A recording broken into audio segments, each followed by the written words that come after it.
Hi guys, welcome back to Relatable Nerds. Kyra here. And today, I can't believe I am finally saying this after waiting 2 very long years. We are going to be breaking down the first episode of season 2 of The Last of Us. Now, season 1 of The Last of Us premiered back in 2023. It captured the hearts of so many. Us super obsessed video game nerds knew that The Last of Us television series was based off of the video game with the same title that came out way back in 2013. I believe I was still in college at that point. So long ago, but it has had a lasting impression on myself and so many others.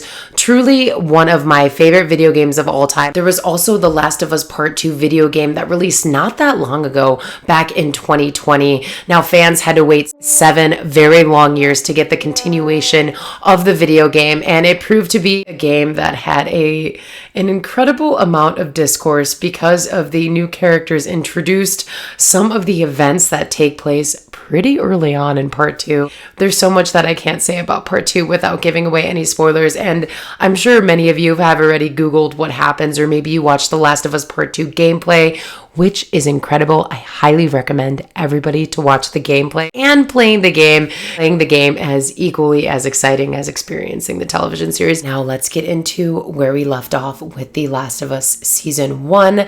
Ellie and Joel are traveling across the country to arrive to the Fireflies headquarters because Ellie is immune to the cordyceps virus. Delivering her to the Fireflies would potentially help them create some type of a cure for people from the cordyceps virus. Upon arriving to the Fireflies, Joel ends up finding out that Ellie is not going to survive whatever they're going to do to find the cure, and they're going to have to kill her.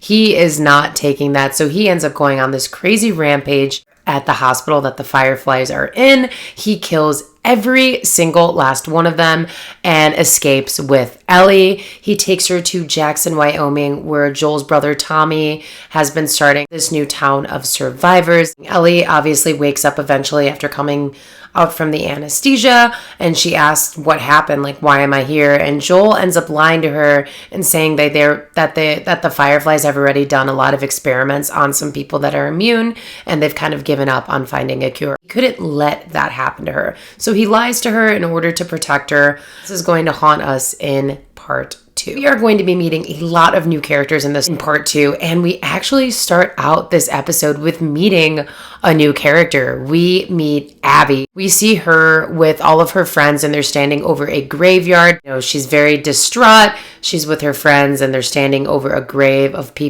fireflies that Joel killed. And she says, what do we do now? Because they're the only ones left. And she obviously has revenge on her mind with Joel. Her friend kind of talks her out of it, and he's like, let's go to Seattle. There's a man named Isaac there, and he can help us. And then she's like, promise me we'll find him one day.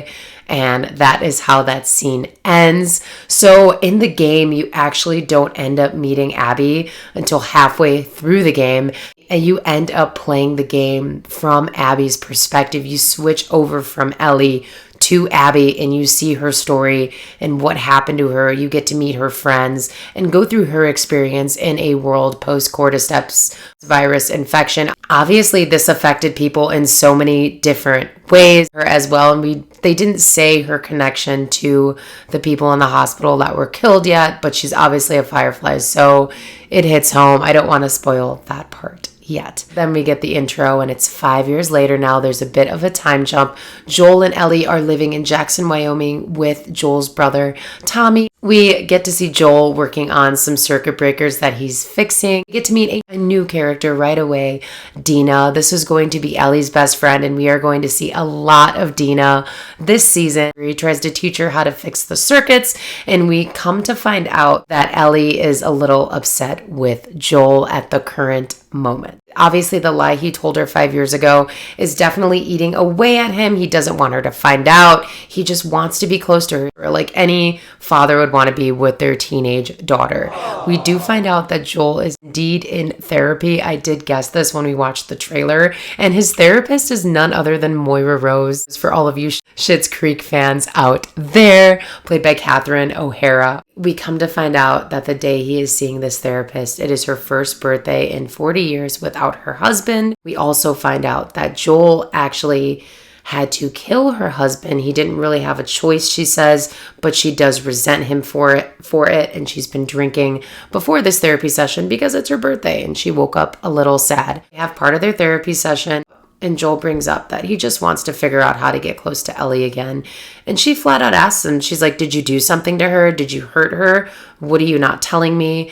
And Joel just gets up, clearly very visibly emotional, and he says he saved her, and he walks out. So yes, that lie is coming back to kind of eat him. He can't escape it, and as time goes on and on and on, the guilt sets in even more. We see Ellie and Dina together for the first time, and they're on their way to go do the patrol out of the town. While they're on the patrol, Dina and Ellie start talking. We get to see their friendship more. The crew ends up coming across some blood in the road, and Dina and Ellie decide to push forward and explore what had happened. They see a dead clicker, and they see a bear that has been absolutely mauled, and there is a grocery store. It's very clear right away that Dina and Ellie do not listen, do not really follow protocol from their patrol leader. They go into the grocery store to explore and see if there's any clickers in there that they can kill.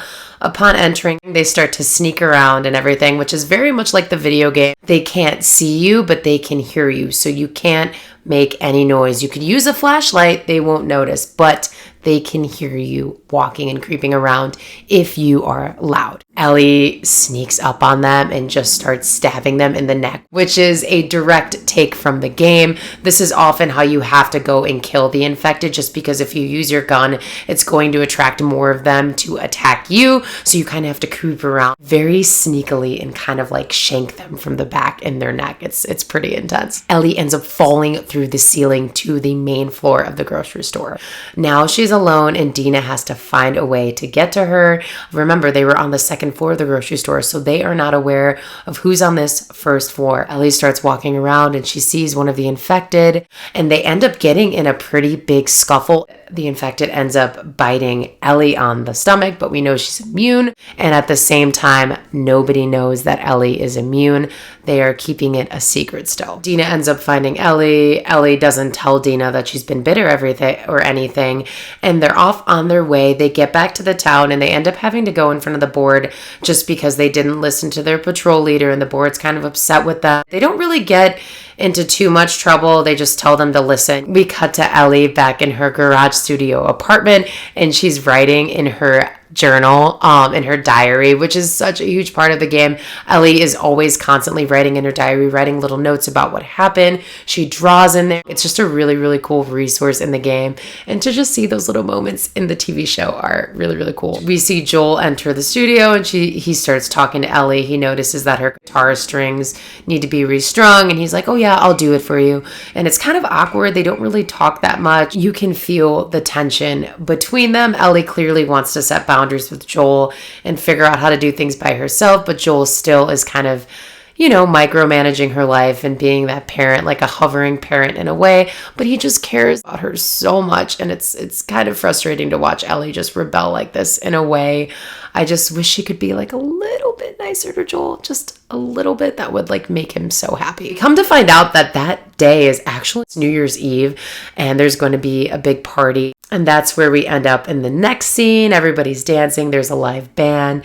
Everybody's celebrating. And Dina and Ellie have a little moment where they dance together and they get close. And Dina ends up making a move on Ellie, and she kisses her. And there's a guy who kind of interrupts them, and he's like, this is a family event. And the guy calls them a homophobic slur, and Joel to the rescue right there. He hears that, and he shoves the guy to the ground. Joel looks at Ellie after he does it. It's obviously a scene now. Everybody's watching them, and Ellie turns to Joel, and she goes, what's wrong with you?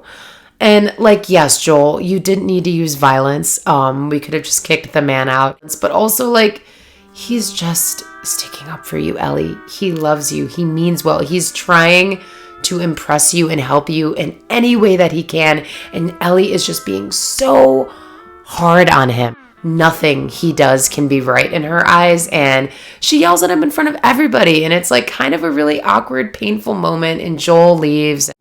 it made me a little sad. Now, because it is New Year's Eve, people are walking around outside and they've been drinking. Some of them have sparklers, and we see a couple of those people accidentally like drop a sparkler on the ground, and it's right next to this pipe that has all these branches and things coming out of it, and we see the cordyceps virus, like its vines, kind of move in the pipe. So that is definitely foreshadowing what is to come.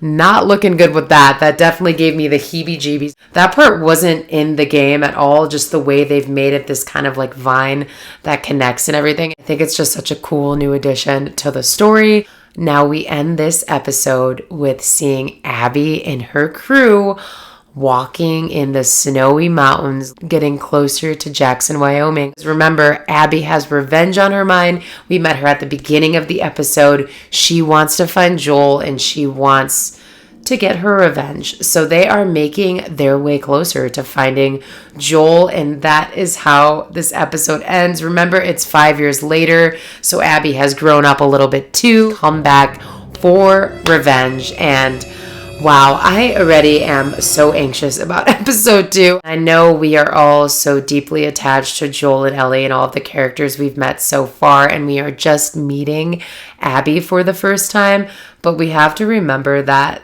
every character in this world right now has gone through their own experience with the cordyceps virus. They've lost loved ones. They've had to overcome a lot of obstacles and adversity to even stay alive at this point. Important to keep in mind and have an open mind where this season is going to go, because we are going to see the perspectives of so many different people from so many walks of life. And that's why I loved part 2 so much, because it just expanded on what has already happened and how people are still affected present day and what is on their mind in this post-apocalyptic world, rebuilding society, and what pushes them and gets them to the next phase in their life, what motivates somebody if people want revenge. The cordyceps virus is not the only thing killing people anymore. There's going to be a lot that happens that a lot of people are going to be torn on, but nonetheless, it's going to have you at the edge of your seats. I can't wait to keep on watching. Make sure to let me know in the comments if you guys like this first episode